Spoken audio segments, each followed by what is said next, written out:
This electric lamp is a really grand example of the transition from kerosene lamps in the latter part of the 19th century to electricity. The first electric light bulb was blown for Edison in 1879, but in fact, because of course of the need for a central source of electricity and having it circulated, very few American homes had electricity until after 1900. Cut glass lamps were the most expensive kinds of lamps that can be made, but most of the ones made before 1900 are for kerosene.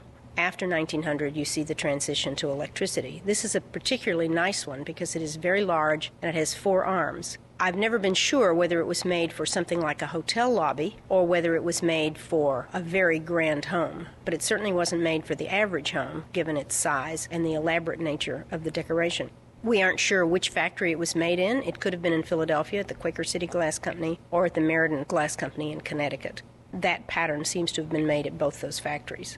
The lamp does work, but of course, because we're a museum, we never, ever, ever light our lamps. As I said, there are several of these lamps known, which is one of the reasons why I thought they might have been made for use in a hotel. But I know of 3 more. One of them was in the collection of the pianist Liberace until his effects were sold some time ago.